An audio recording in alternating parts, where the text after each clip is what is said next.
Hi friends, welcome to Aadhar's kitchen. ಬನ್ನಿ friends, ಇವತ್ತಿನ ವಿಡಿಯೋದಲ್ಲಿ ಒಂದು ಸೂಪರಾಗಿರೋ ದಿಢೀರ್ ಉಪ್ಪಿನಕಾಯಿನ ಮಾಡ್ತಾಯಿದ್ದೀನಿ. ಅದಕ್ಕಿಂತ ಮುಂಚೆ ನಮ್ಮ ಚಾನಲ್ಗೆ ಸಬ್ಸ್ಕ್ರೈಬ್ ಮಾಡಿರೋರು ಎಲ್ರಿಗೂ ಥ್ಯಾಂಕ್ಸ್. ಸಬ್ಸ್ಕ್ರೈಬ್ ಮಾಡಿದೆ ವಿಡಿಯೋನ ನೋಡ್ತಾ ಇದ್ರೆ ಈಗಲೇ ಸಬ್ಸ್ಕ್ರೈಬ್ ಮಾಡ್ಕೊಳ್ಳಿ.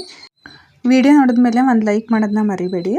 ಈ ಮಾವಿನಕಾಯಿ ಉಪ್ಪಿನಕಾಯಿನ ಆಗಲೇ ಮಾಡ್ಕೊಂಡು ಆಗಲೇ ತಿನ್ಕೋಬೋದು. ತುಂಬಾ ರುಚಿಯಾಗಿರುತ್ತೆ. ಮತ್ತು ಇದು ಹುಳಿ ಮಾವಿನಕಾಯಲ್ಲಿ ಮಾಡಬಾರ್ದು. ಸ್ವಲ್ಪ ಸ್ವೀಟು ಅಂದರೆ ತೋತಾಪುರಿ ಗಿಣಿಮುತಿ ಮಾವಿನಕಾಯಲ್ಲಿ ಸ್ವಲ್ಪ ಒಂಚೂರು ಯೆಲ್ಲೋಯಿಶ್ ಬಂದಾಗ ಮಾಡಿಕೊಂಡ್ರೆ ತುಂಬಾ ರುಚಿಯಾಗಿರುತ್ತೆ. ನಾನಿಲ್ಲಿ ಒಂದು ಮಾವಿನಕಾಯಿನ ಕಟ್ ಮಾಡಿ ಇಟ್ಕೊಂಡಿದ್ದೀನಿ.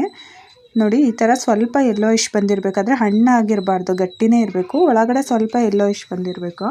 ನಾನಿಲ್ಲಿ ಮೊದಲಿಗೆ ಒಂದು ಚಿಕ್ಕ ಬಾಣಲಿನ ಇಟ್ಕೊಂಡು ಒಂದು 4 ಸ್ಪೂನಷ್ಟು ಎಣ್ಣೆನ ಹಾಕ್ಕೊತಾ ಇದ್ದೀನಿ. ಎಣ್ಣೆ ಸ್ವಲ್ಪ ಬಿಸಿ ಆದಮೇಲೆ ಸಾಸಿವೆ ಮತ್ತು ಜೀರಿಗೆನ ಹಾಕ್ಕೊತಾ ಇದ್ದೀನಿ.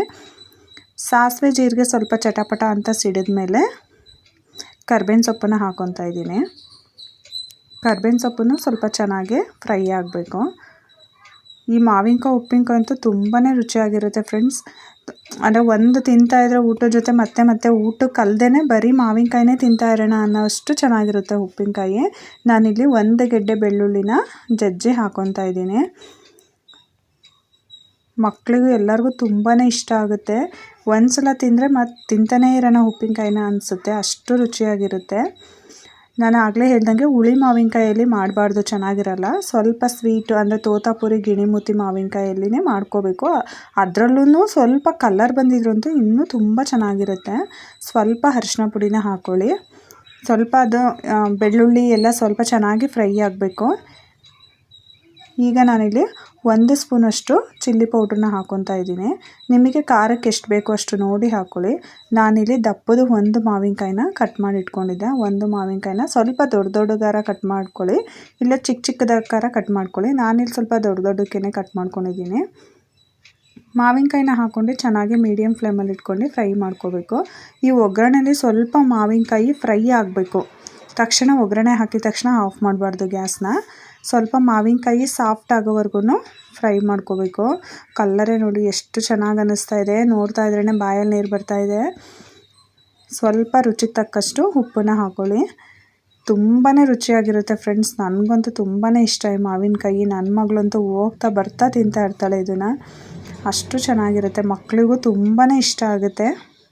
ನಾನಿಲ್ಲಿ 1 ಸ್ಪೂನಷ್ಟು ಬೆಲ್ಲನ ಸೇರಿಸ್ತಾ ಇದ್ದೀನಿ. ನಿಮಗೆ ಬೆಲ್ಲ ಬೇಕಂದರೆ ಹಾಕ್ಕೊಳ್ಳಿ, ಇಲ್ಲಾಂದರೆ ಸ್ಕಿಪ್ ಮಾಡ್ಕೊಳ್ಳಿ. ಬೆಲ್ಲ ಹಾಕ್ಕೊಳ್ಳೇಬೇಕು ಅಂತ ಏನಿಲ್ಲ.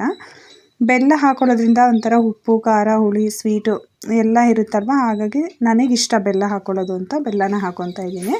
ನೀವು ಬೇಕಂದರೆ ಹಾಕ್ಕೊಳ್ಳಿ, ಇಲ್ಲಾಂದರೆ ಸ್ಕಿಪ್ ಮಾಡ್ಕೊಳ್ಳಿ. ನೋಡಿ, ಸ್ವಲ್ಪ ಚೆನ್ನಾಗಿ ಸಾಫ್ಟಾಗಿದೆ. ಸ್ವಲ್ಪ ಮಾವಿನಕಾಯಿ ಸಾಫ್ಟ್ ಆದರೆ ಸಾಕು. ಈಗ ನಾನು ಗ್ಯಾಸ್ನ ಆಫ್ ಮಾಡ್ಕೊತಾ ಇದ್ದೀನಿ. ನೋಡಿ, ಗೊತ್ತಾಗ್ತಿದೆ ಅಲ್ವಾ, ಮಾವಿನಕಾಯಿ ಸ್ವಲ್ಪ ಒಗ್ಗರಣೆಯಲ್ಲಿ ಸಾಫ್ಟ್ ಆಗಿದೆ. ಈಗ ಉಪ್ಪಿನಕಾಯಿ ಆಗಿದೆ. ಇದು ಆಗಲೇ ಮಾಡ್ಕೊಂಡು ಇಮ್ಮಿಡಿಯೇಟ್ ನೀವು ಆಗಲೇ ತಿನ್ಬೋದು. ನೀವು ಒಂದು ಸಲ ಮಿಸ್ ಮಾಡದೆ ಈ ರೆಸಿಪಿನ ಟ್ರೈ ಮಾಡಿ, ಹೇಗಿತ್ತು ಅಂತ ಕಮೆಂಟ್ ಮಾಡಿ ತಿಳಿಸಿ. ವಿಡಿಯೋ ಇಷ್ಟ ಆಗಿದರೆ ನಿಮ್ಮ ಫ್ಯಾಮಿಲಿ ಫ್ರೆಂಡ್ಸಿಗೂ ಕೂಡ ಶೇರ್ ಮಾಡಿ. ಮತ್ತೆ ಒಂದು ಹೊಸ ರೆಸಿಪಿ ಜೊತೆ ಮುಂದಿನ ವಿಡಿಯೋದಲ್ಲಿ ಸಿಗ್ತೀನಿ. Thank you for watching. ಈ ವಿಡಿಯೋ ನಿಮಗೆ ಇಷ್ಟ ಆಗಿದ್ರೆ ಲೈಕ್ ಮಾಡಿ, ಶೇರ್ ಮಾಡಿ, ಸಬ್ಸ್ಕ್ರೈಬ್ ಮಾಡಿ, ಮತ್ತೆ ಬೆಲ್ ಹೊಡೆಯೋದನ್ನ ಮರಿಬೇಡಿ.